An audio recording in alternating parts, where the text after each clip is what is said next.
दोस्तों, जैसा कि हम सबको पता है कि इस समय जो वर्तमान मोदी सरकार है, यह यूनिफॉर्म सिविल कोड लाने जा रही है, यूनिफॉर्म सिविल कोड लाने की बात कर रही है। तो आप सबको यह समझना जानना बहुत ही ज़रूरी होता है, बहुत ही इम्पॉर्टेंट होता है कि ये यूनिफॉर्म सिविल कोड क्या होता है। हम आपको यूनिफॉर्म सिविल कोड के बारे में एकदम आसान, स्पष्ट और एकदम क्लियर मतलब तरीके से बताने का प्रयास करेंगे कि यूनिफॉर्म सिविल कोड क्या होता है, कैसे होता है, ये कैसे मतलब जब यूनिफॉर्म सिविल कोड लागू होगा तो इसके समाज पर क्या, समाज के लिए इसे अच्छा कितना होगा, कितना बुरा होगा, इन सभी को हम बहुत ही छोटे शब्दों में बहुत ही कम समय में पूरा समेटने का प्रयास करेंगे। तो मेरे भाई, सबसे पहले हम लोग ये समझ लेते हैं कि ये जो यूनिफॉर्म सिविल कोड है ये इंडियन पॉलिटी के अंतर्गत आया जाता है। यूनिफॉर्म सिविल कोड के बारे में मेरे भाई हम सबको पता है, भाग 4 में हम सबको पता है, भाग 4 में डीपीएसपी के बारे में बताया गया है, राज्य के नीति निर्देशक तत्व। इसमें जो है अनुच्छेद 44 जो है, आर्टिकल 44 में ये यूनिफॉर्म सिविल कोड के बारे में बताया गया है। और अनुच्छेद 44 में इसको जो है मतलब दिया गया है कि हाँ, यूनिफॉर्म सिविल कोड होना चाहिए। और उस समय जब संविधान सभा में जब इस पर चर्चा हो रही थी तो डॉक्टर भीमराव अंबेडकर ने ये कहा भी था कि यूनिफॉर्म सिविल कोड ये भारतीय समाज के लिए ज़रूरी है, लेकिन इसे अभी जो है ये भारत पर लागू करना ठीक नहीं होगा, क्योंकि अभी भारतीय समाज उतना ज़्यादा परिपक्व नहीं हुआ है, उतना ज़्यादा अभी ये जागरूक नहीं हुआ है, क्योंकि भारतीय समाज अपना विभिन्न धर्मों, समुदायों, जाति और तमाम भाषाओं में बटा हुआ है। ये इसको भी, इसके प्रति जब तक तमाम जो अपना भारतीय समाज जब तक परिपक्व न हो जाए तब तक इसे लागू न किया जाए तो ठीक रहे, लेकिन ये भारतीय समाज के लिए यूनिफॉर्म सिविल कोड जरूरी है। तो हम सबको अभी ये समझना है यूनिफॉर्म सिविल कोड जो है ये क्या होता है। मेरे भाई, इसका हिंदी का मतलब होता है, यूनिफॉर्म सिविल कोड यूसीसी का हिंदी है मतलब होता है कि समान नागरिक संहिता। अब आप लोग ये पूछेंगे भैया ये समान नागरिक संहिता क्या है, तो इसको समझने के लिए थोड़ा सा धैर्य रखें, बहुत ही अच्छे से बेहतरीन तरीके से आप लोग समझ पाएंगे। तो मेरे भाई, ये कोड मतलब होता है संहिता। कोड 2 प्रकार का होता है, एक होता है क्रिमिनल कोड जिसे हिंदी में आपराधिक संहिता बोला जाता है, और दूसरा है सिविल कोड जिसे हिंदी में नागरिक संहिता बोला जाता है। ये जो आपराधिक संहिता है, क्रिमिनल कोड है, क्रिमिनल कोड के अंतर्गत क्या होता है कि जैसे हत्या, लूट, अपहरण, बलात्कार, चोरी, डकैती, मार, कत्ल, ऐसे जो मामले होते हैं ये सब मामले जो है क्रिमिनल कोड के अंतर्गत आते हैं। और ये सब जो मामले हैं, क्रिमिनल कोड के जितने मामले होते हैं, ऐसे मामलों के लिए प्रत्येक व्यक्ति के लिए एक समान कानून बनाया गया है। यानी कोई भी व्यक्ति हो, चाहे वो जिस धर्म का हो, जिस जाति का हो, किसी भी धर्म का हो, अगर वो व्यक्ति जो है हत्या, लूट, अपहरण, बलात्कार ऐसी घटनाओं को अंजाम देता है तो हर धर्म के व्यक्तियों को एक ही प्रकार का एक कानून लागू होगा। उसे एक समान कानून को मतलब फॉलो करना पड़ेगा, उसे एक समान दंड दिया जाएगा। ये हुआ, तो ये होता है आपराधिक संहिता। आपराधिक संहिता को आपराधिक संहिता यानी सभी धर्मों के लिए एक समान है। लेकिन ये जो यहाँ पर नागरिक संहिता है, देख रहे हैं इसे, सिविल कोड, ये जो सिविल कोड है ये सभी धर्मों के लिए समान नहीं है, अलग अलग धर्मों के लिए ये अलग अलग है। ये क्या होता है, सिविल संहिता के अंतर्गत कौन कौन से मामले होते हैं, जैसे होता है तलाक, उत्तराधिकार, संपत्ति का बंटवारा, गोद लेने की ये जो प्रथा है, ये सब जो मामले होते हैं ये सब जो है ये नागरिक संहिता के अंतर्गत आते हैं। हम सबको पता है जैसे अभी तलाक का मामला हो तो हिंदू समुदाय में अलग तरीके से तलाक का मामला को मतलब जस्टिफाइड किया जाता है, और मुस्लिम समाज में अलग तरीके से ये तलाक का मामला होता है। संपत्ति का बंटवारा हुआ वो हिंदू समुदाय में अलग और मुस्लिम समुदाय में अलग, और अन्य समुदायों में जो होता है अलग अलग तरीके से इसे जस्टिफाइड करके देखा जाता है। लेकिन यही सरकार यही चाहते हैं यूनिफॉर्म सिविल कोड, ये जो सिविल कोड है इसे एक समान किया जाए। जिस प्रकार से यहाँ पर आपराधिक संहिता में कोई भी व्यक्ति किसी भी धर्म का हो, अगर वो कोई भी घटनाओं को अंजाम देता है तो उसे एक ही प्रकार के एक ही कानून के नीचे उसे लाया जाएगा, उसको मतलब सभी समुदायों को एक ही कानून को फॉलो करना पड़ेगा। तो इसी प्रकार जब एक समान ये यूसीसी यूनिफॉर्म सिविल कोड लागू हो जाएगा तो ये जो नागरिक संहिता है, सिविल कोड है, ये सब मामले हैं, ये सब मामलों के लिए सभी धर्मों को जो है एक ही रूल फॉलो करना पड़ेगा। जिस हिसाब से हिंदू समुदाय का तलाक होगा उसी हिसाब से उसी कानून से मुस्लिम समाज का भी तलाक होगा। जिस मतलब कानून के अंतर्गत जिस हिसाब से जिस तरीके से हिंदू समाज में जो है संपत्ति का बंटवारा होगा, तो उसी तरीके से उसी कानून से मुस्लिम समाज में भी संपत्ति का बंटवारा होगा। गोद लेने की प्रथा हुआ, उत्तराधिकार का मामला हुआ, तो ये सब जितने मामले हैं, ये सभी मामले जो है ये एक ही कानून के नीचे आ जाएंगे। सभी धर्मों को जो है एक ही रूल और रेगुलेशन फॉलो करना पड़ेगा। तो ये हुआ मेरे भाई एक नागरिक समान नागरिक संहिता।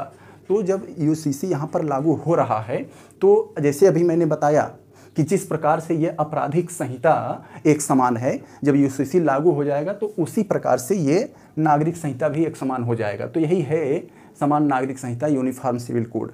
तो आप लोग सोच रहे होंगे कि यूनिफॉर्म सिविल कोड तो अच्छा ही है। तो मेरे भाई कोई भी कानून अपने आप में अच्छा या अपने आप में बुरा नहीं होता है, वो अपने अपने समाज का नज़रिया होता है। जैसे हमको सब पता है, अपना भारतीय समाज इतना बड़ा भौगोलिक क्षेत्र में है, और इतने बड़े क्षेत्र में हमारा जो भारतीय समाज है अलग अलग धर्मों में, जातियों में, भाषाओं में, क्षेत्रों में इतने में बटा हुआ है। तो हर व्यक्ति की सोच अपनी अपनी अलग होती है। कोई भी कानून आता है तो कुछ लोगों को अच्छा लगता है, कुछ लोगों को बुरा लगता है, कुछ लोग इसका समर्थन करते हैं, कुछ लोग इसका विरोध करते हैं, कुछ लोग न्यूट्रल रहते हैं, उनको पता ही नहीं होता है, जो जिधर भीड़ जाती है उधर ही चल देते हैं, उनको लगता है यही सही है। तो मेरे भाई हम लोग सबसे पहले इसके सकारात्मक पक्ष देख लेते हैं, इसके पॉजिटिव वे क्या है। पॉजिटिव वे ये है मेरे भाई, इसमें जो है एकता का नज़र आएगा। जिस प्रकार से आपराधिक संहिता में जो है मामले को एक कानून के नीचे रखा गया, उसी प्रकार से ये नागरिक संहिता के मामले भी एक कानून के नीचे आएंगे, तो इसमें एकता का भाव नज़र आएगा। दूसरी बात इसमें क्या है कि जैसे अपने भारतीय समुदाय में अलग अलग नज़र देखा जाता है। संपत्ति का बंटवारा मुस्लिम में अलग तरीके से है, तलाक अलग तरीके से है, हिंदू में अलग तरीके से। वो कहेंगे हमारे लिए ये हो रहा है, उनके लिए ये हो रहा है, वो इतनी शादियाँ कर रहे हैं, हम इतनी शादियाँ कर रहे हैं, तो हमारे लिए ये क्यों। तो ये जो आपसी विद्वेषना पैदा होती है, ये इससे मतलब थोड़ा सा कम होगा। तो सब कानून को फॉलो करेंगे तो सभी के लिए एक समान कानून होगा। तो कोई किसी का जो है ऐसा नहीं, जैसे लगता है ना कि हम सबके यहाँ गांव में एक कहावत है कि दूसरे के पत्तल का चावल बड़ा लगता है, तो उसी प्रकार से भी है। दूसरे को लगता है कि उसको ज़्यादा वरीयता मिली है, हमको कम मिला है, तो ये चीज़ यहाँ पर अच्छा हो जाएगा।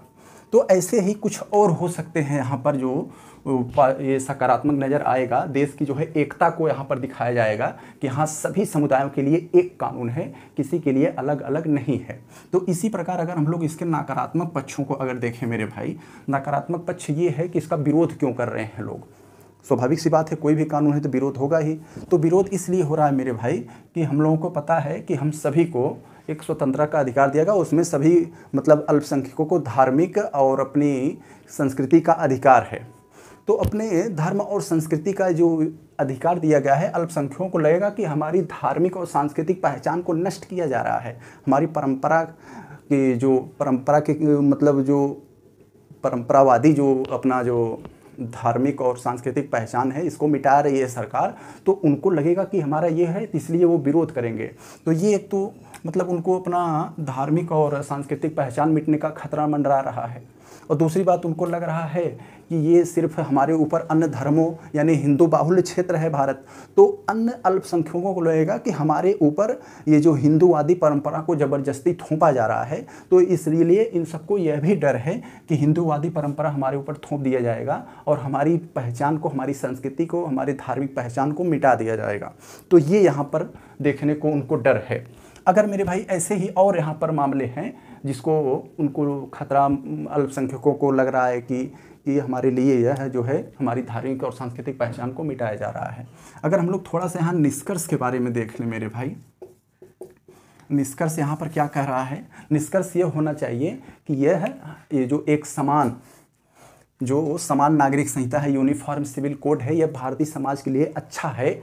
जैसा कि भीमराव अम्बेडकर जी ने यह संविधान सभा में कहा था, तो अच्छा तो है, लेकिन इसे पूरा एकाएक लागू नहीं किया जाना चाहिए। इसको लागू करने से पहले सबसे पहले अपने भारतीय समाज में जन जागरूकता अभियान चलाना चाहिए। लोगों को इसके बारे में बताना चाहिए, सच्चाई लोगों को पता हो, नहीं तो बहुत लोग अपना भारतीय, बहुत से मतलब भारतीय समाज में जो है कम पढ़े लिखे लोग हैं, उनको लगेगा कि उल्टा सीधा अगर कोई चढ़ा बढ़ा देगा, कोई उल्टा सीधा मतलब उनको बता देगा तो वही फॉलो करने लगेंगे। तो इसे जन जागरूकता चलाया जाए, लोग जागरूक हो जाएं, तो इसे थोड़ा थोड़ा स्टेप बाय स्टेप करके लागू किया जाए।